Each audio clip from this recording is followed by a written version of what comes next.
Hello, DLA Scholars. It's Mrs. Riley, the Academic Dean, and I am here today to talk to you about the no mark system. We are going to be talking about the grading policy and no marks, kind of what they are and how they work. And then we're also going to talk about how you can avoid getting buried while you're here at Delago. So the first thing I'm going to do is I'm going to talk about what I like to call a story of two scholars. All right, so here we are, and these are my two scholars. And they are both, we're going to say they're either ninth graders or they're new students here at Delago. And they are so happy to start their school year. So this is the school year. So you can imagine here's the beginning of the year, then here's the end of the year. And we have the end of term 1, the end of term 2, and the end of summer school. All right, so this is my friend. We're going to call them the scholar who's doing things right. So this is like a typical scholar at Delago, not maybe like the super like high achieving and not like a kid who's maybe really struggling. This is just like an average kid in the middle. And this is first semester. We're only going to talk about one class, but you can imagine that what's happening in this one class is happening in all 4 classes. So these little lines are competencies, which by now you guys should know are like the bigger things that you have to pass the class. So it could be like a writing piece, a lab report, a presentation, some bigger assessment of your learning that you do need to pass the class. So this scholar on their first one got a B. And then they got a no mark because it happens. And then they got an A, and then they got a B. And they went to tutorial, which you can do on Zoom, and hopefully eventually we'll start doing it live. And they cleared it, and they got a passing grade of B. Then on the next one, let's say they get a no mark because they turned it in, but they were missing a piece. So their teacher wanted them to do that last piece. And then in the last class, they got a C. Okay, now before the semester ends, they say, oh, I could have done better on that C. So they go into tutorial, they work on it, they get a B. All right, now the semester ends, they have just one no mark. So they actually get a no mark in the class. Because we want them to pass all of the skills. They're all important. So now we move on to the second semester. We have new competencies, new things to learn, new skills. So the first one, they get an A, then they get a C, then maybe a no mark. And they went to tutorial, maybe a Saturday school. They finished that section that they hadn't finished yet. They got an A, so now their teacher's going to give them a grade in the class. All right, now we're going to get a B. Let's say they raised this one to a B. They're going to get an A. Maybe they're going to get a no mark, but they cleared this one to an A. So now semester ends, same thing. Got one no mark, so we still have something to work on. So they're going to come to summer school, which at Delago is a little different. You don't sign up for it. It's not like you have to enroll for a week or you enroll for a month. You just come as many days as you need to finish whatever you hadn't finished yet in class. So in this case, they only had one thing to do, so they're probably only going to come to summer school one day. So they're going to come, they're going to work on it, and then they pass the class. So this is a kid who's doing things right. Doing things right means they're always in class, they do the classwork.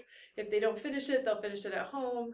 They do any homework that's assigned, which we'll talk about later. They're just working kind of hard every day. So not super, super, super hard, just kind of hard. But generally doing all the work that they're supposed to be doing, including the practice work, which gets them ready for the competencies. So their stress level's not so high. They don't have like a ton of work piled up, doing okay. This is our second scholar, and I'm going to call this scholar the I'm just going to wing it kid. So this is someone who is like, I found out about no marks, and I found out that means I don't have to try. I can just wing it and see what happens. So in this case, they're not doing the classwork. They're not turning in the formative work, and they're just showing up on the day of the competency and like winging it to see what happens. And when we do that, this is what happens. No mark, C, no mark, no mark, no mark, C. All right, So we get lots of no marks when we do this, which now we're going to end the semester. We have 4 no marks. So we have a no mark in the class. Same grade, not the same situation. This is actually a very different situation than this no mark up here. So we move on to second semester, new competencies, new things to learn, but we also still need to learn this. So we continue doing what we were doing before. We're going to continue to get those no marks. Maybe I put you on a last chance contract, which I'll explain later. So you go to tutorial and you finish this one. But otherwise, we're still just winging it. We're still getting lots of no marks. So now we have 1, 3, 4. In the semester, we have another no mark. Now we are coming to summer school, but this scholar only came one day. This scholar is going to come the whole summer. Because if they're doing this in this class, they're probably doing it in all of their classes, which means they probably have 1, 2, 3, 4, 5, 6, 7 no marks for this class, but they have a lot of no marks in the other classes. So now they're coming the whole month of June, and maybe even a week in July. Which is sort of a bummer, but they have to because they got to clear all these no marks. So let's say that they come and they're able to get these cleared, so they pass this class, but they don't even touch these. They run out of time because honestly, each class is only offered about a week. So you're going to get anywhere from 4 to 6 days for each class. And if you're lucky, you can do one a day, but usually it takes like 2 days to clear one. So they're really only going to get first semester done. So now they have all of second semester that they're going to have to do when they're a 10th grader in the next year. So they're going to start 10th grade and they're going to have new competencies in 10th grade, but they're also going to be working on 9th grade, which is a lot harder because now you don't see your teachers every day. So you have to go to tutorial, you have to go to Saturday school to even connect with them to figure out what you need to do. And you're doing 10th grade classes with new 10th grade teachers. It's a lot more stressful. So this kid, maybe in the very beginning when they were winging it and not doing the classwork, they were not working as hard as this kid. But now over here, they're working harder. This one just doing what they have to do every day. They're just doing the classwork. When they leave school at 3:30, they're usually done. They go home, maybe they read a little, do a little math for like 45 minutes, but otherwise they're hanging out, doing what they want to do after school. This kid, tutorial every day, and they're getting phone calls and emails from me, and they're getting bugged by their teachers, and they're having to work a lot harder to catch up than this kid. And if you keep sort of doing that same thing where I'm just going to wing it, I'm not going to worry about it, and you keep getting no marks, you get stuck in this like I'm always behind cycle, which is really stressful. And that's where you get buried, which is what I talked about at the beginning. So we want to avoid being the scholar who just wings it. We want to be the scholar who works just kind of hard every day and does things right the first try. All right, and then let's talk about tutorial for a second, because I think that's also a good thing to understand better. So my scholar who's doing things right, they still got a couple no marks, right? So they had to go to tutorial. So like, let's say for this one, when they went to tutorial, they just went one time because they tried on their first try, they were close, they just had to like fix a section, remember? So they went to tutorial once, fixed that section, and then they were good to go. Now this friend who got a no mark and had to go to tutorial to fix it, they are going to go the first time to learn what they didn't learn. So they're going to have to probably do some of the classwork they didn't do. They're going to have to like spend some time with the teacher going over the material. Then they're going to have to go a second time to start doing the work on the competency that they have to complete. So they're going to start the competency, and then they're probably going to have to go a third time to finish the competency and then get feedback. And then they're going to have to go a fourth time to fix anything that needs to be fixed. So now we're talking about 4 tutorials for 1 no mark. So this kid got, a no mark here, here, here, and here. Got 4 over the course of the entire school year. So they went to tutorial maybe 4 or 5 times over the course of the year for that class. This kid probably didn't go to tutorial at all right here. But when they got to this semester and I'm telling them that they have to go for last chance contracts and they're going 4 times for every single competency, 1, 2, 3, 4, 5, 6, 7, 8 times 4 is 32 times. So they went to 32 times. 32 tutorials for 1 class over the course of the year. This kid went to 4 or 5. So can you see again where if you do what you're supposed to do in class and you just generally stay on top of things and you try on your first try, you're going to do less work than the kid who just wings it and doesn't take class time take advantage of it and do the work they're supposed to do. So guys, first try is your best try. Do your classwork every day and your life is going to be so much easier. I promise you. And that is my tale of two scholars. So you guys might not know this, but DeLago is actually very cutting edge in the world of education. Before the school opened, they had a group of people get together, teachers, students, parents, industry members, administrators, and what they did is they went out and they looked at schools that are successful. What are they doing? They read research, they read books about educational best practices, and they took all of that information and they put it together into what is now DeLago. So everything about our school is super intentional, from our pillars and our no-mark system, from the way the school looks and the furniture and the whiteboards on the walls. Everything was designed with educational best practices in mind. And what has happened is we've been really successful. So if you look at our data, because you're a student here at DeLago, you are more likely to graduate because we have a 99 to 100% graduation rate. You are more likely to graduate ready to go to a four-year college because our A to G rate, that's the requirements to be eligible for a four-year college, are incredibly high, 87%. And if you look at the neighboring schools, both in our community and the communities around us, other people aren't getting that result. So just because you're a student in our school, you have a better chance at these things. And I'm saying that because I want you to realize how lucky you are. This is a really special school. The teachers here, I've never worked with a group of faculty who care so much about kids. They are going to get to know you as a person, and they are going to work really hard to make sure that you're successful. And then we have all these systems in place, like our no-mark system, our tutorial, our pillars, our advisory, that are created to make sure that we get to know you and to make sure that you have resources and opportunities to be successful. And so when you're here on campus, what you'll see is you'll see lots of other people coming to visit us. So you'll see other adults on campus, and they're usually educators who are coming to figure out what is DeLago doing to get these numbers. What is DeLago doing that their scholars are so successful? So let's talk about like what those policies are. So the first one is our grading policy. And like I said, it's grounded in research, and of particular is this idea of time. So if you guys think about when you were in middle school, think about other high schools in the country, time is pretty set. There's only so many days in the school year, there's only so many hours in a school day, and you can't be flexible with it. What DeLago has done is we figured out a way to be flexible with time, because what the research tells us is that if you give a scholar as much time as they need, they can learn almost anything.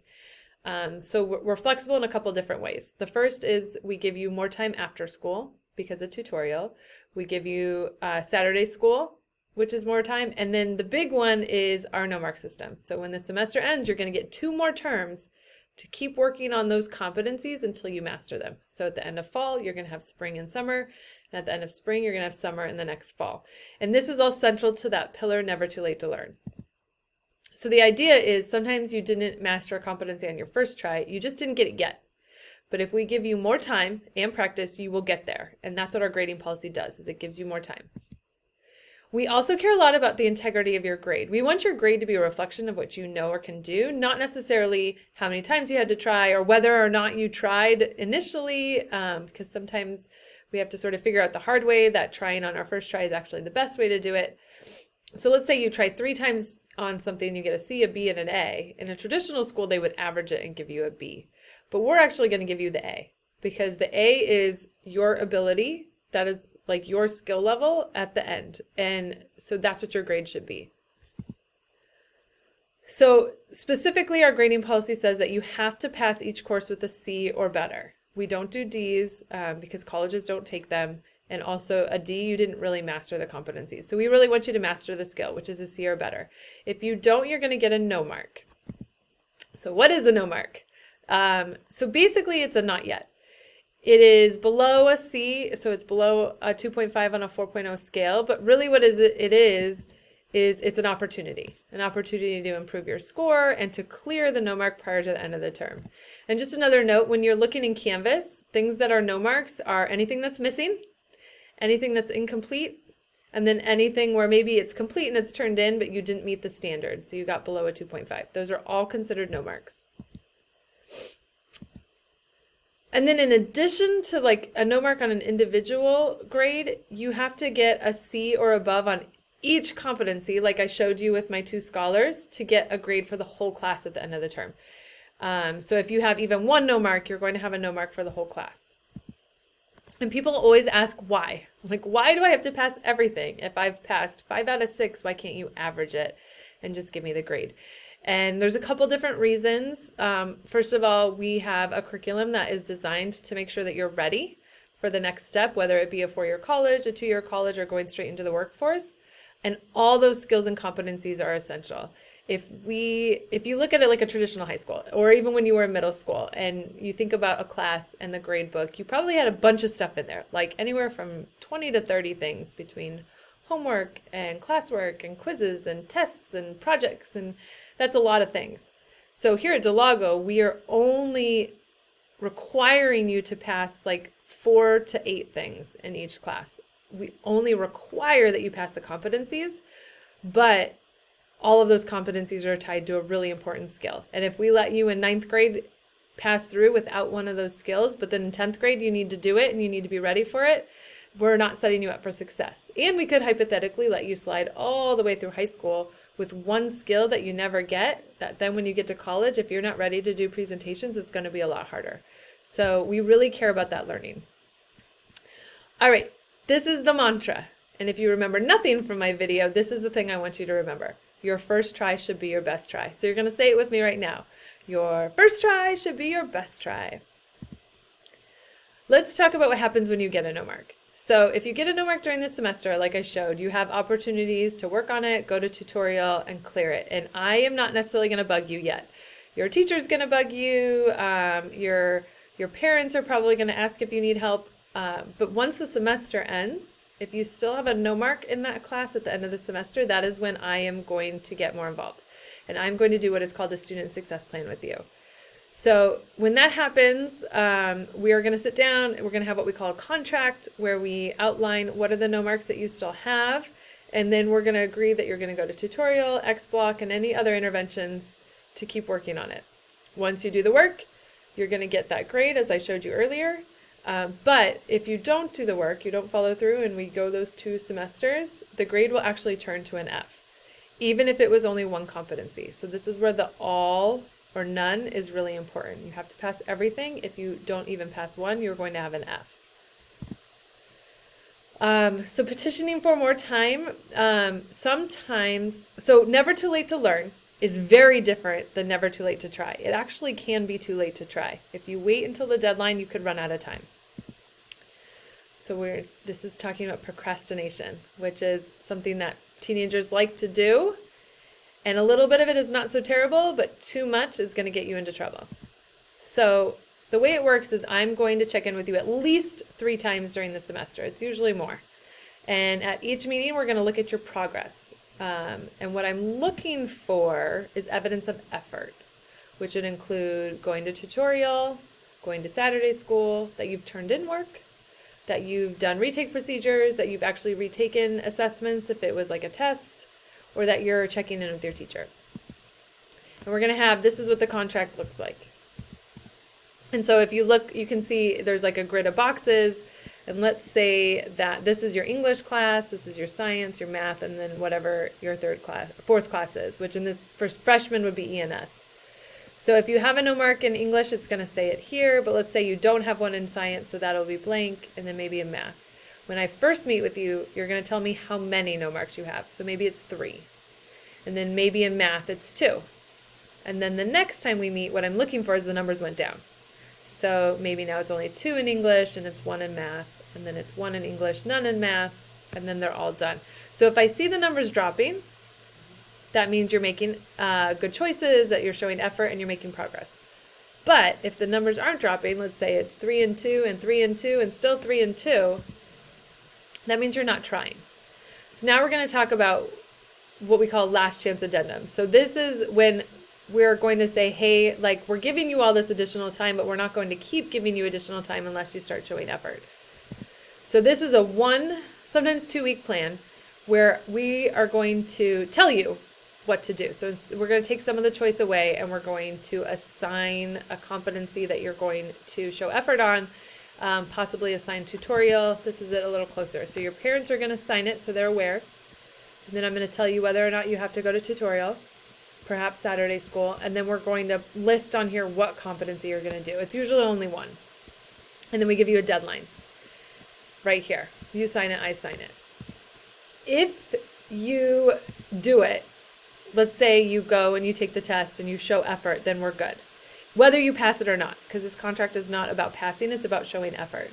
But let's say that you don't. Let's say that you maybe think I'm not going to follow through, so you kind of blow it off. In that case, we're actually going to assign you the F then. Instead of continuing to give you additional time, we're going to say, hey, you're not using the time. You're not showing effort, so we're just going to give you the F now. And the reason we do that is we spend a lot of time and resources on kids that aren't trying, and that takes it away from the kids who are trying but need more support. And we need to make sure that we're using the limited resources we have wisely. So if you're a scholar who's not going to go to tutorial and not going to show effort, we're going to just assign you the F now instead of waiting 2 semesters and giving it to you then. I will tell you, this sounds really harsh, right? Like this feels really like, wow, they would do that. When we give out these last chance contracts, scholars actually really like them because they're motivating, they give you a deadline, they kind of break the work down for you. It's just a little bite that you have to do. And so 99% of the time, scholars just do the last chance and it's no big deal. Rarely do we have to give Fs because someone didn't follow through with the last chance. So this probably feels a little intimidating, but I will tell you it's actually a very helpful tool for you to motivate you. So if you get a last chance contract, you just have to do it. And if you turn it in and you don't pass, that's okay. But it's sort of to help you not procrastinate and keep moving. And your first try should be your best try. If you want to avoid no marks altogether, your first try should be your best try. So why is all this important? Why are you having to watch this video and listen to me talk about that? Because you are in high school now, not in middle school. So if you don't clear those no marks, you won't earn a grade in the class and earn credit. And you need credit to graduate. You also need credit for the A to G requirements if you want to attend a 4-year college. And for us, it's really about this. Like your teachers work so hard to make sure that the stuff they're having you do is actually going to translate to life after high school, that you're actually going to need these knowledge and skills when you get to college or get to a job. We want you to be good presenters. We want you to be good writers. We want you to be good communicators so that you can be really successful adults. So that's why we care. Hopefully you're still with me. I know videos are kind of dry. Now we're going to talk about quality work plans.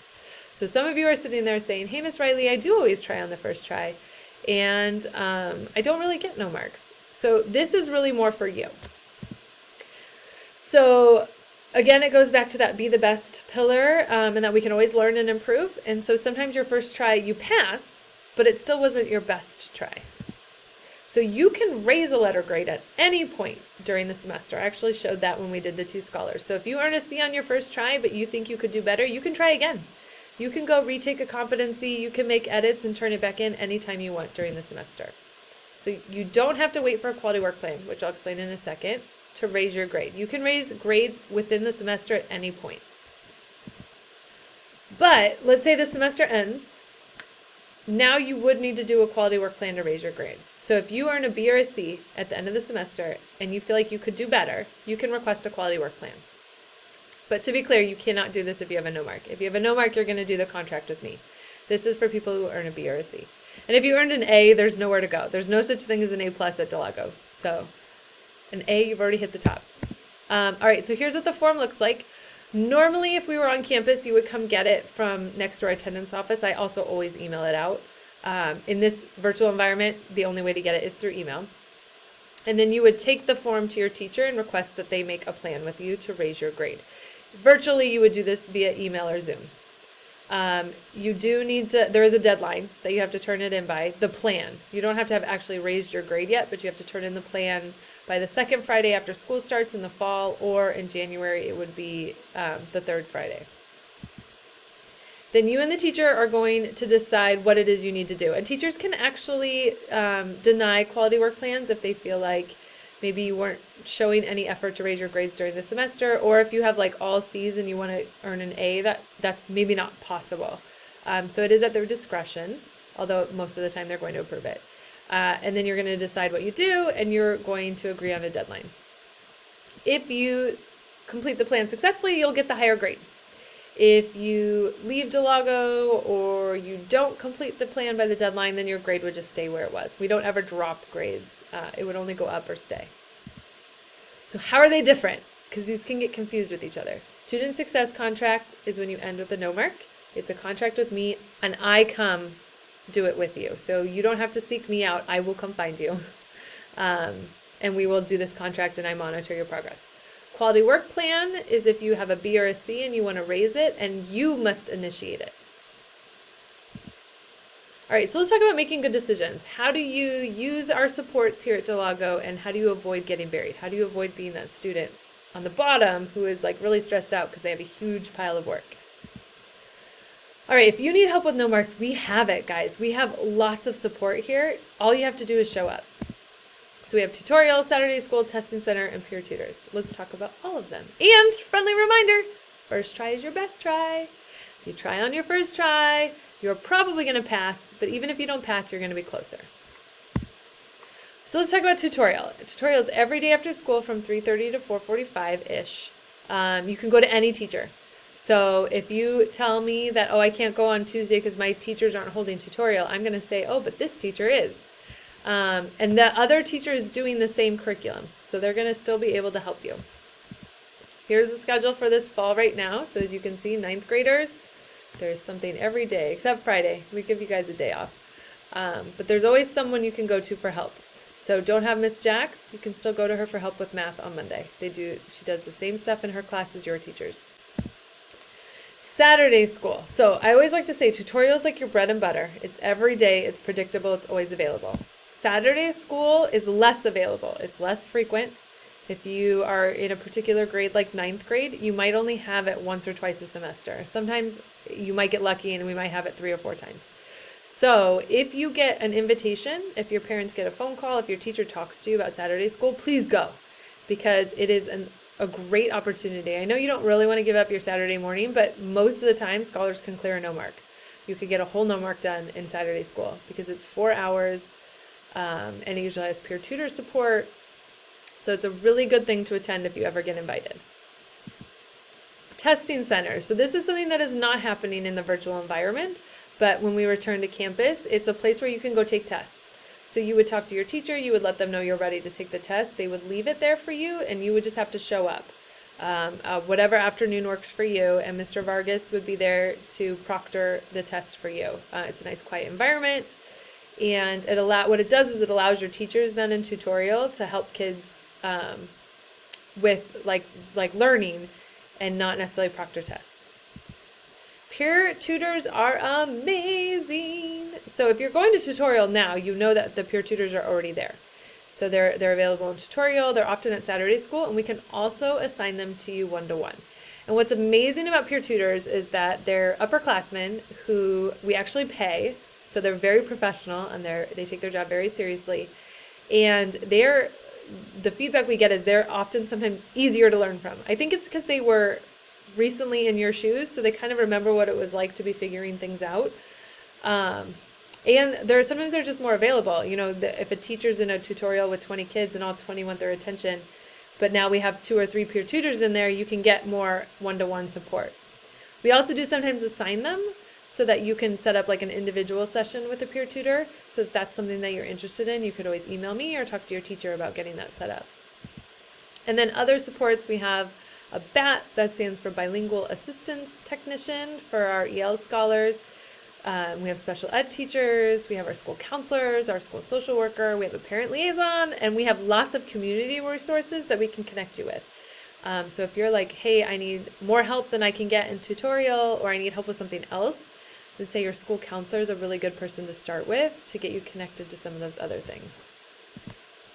And your first try should be your best try. Okay, let's talk about grad requirements. I'll go really fast through this because I know most of you watching this video are freshmen and you're like, oh my God, Miss Riley, that's too much. But here's what I want you to know. There are a certain number of credits you have to get to graduate. And your freshman year is the most important. You really want to pass all of your freshman classes, and most of you will.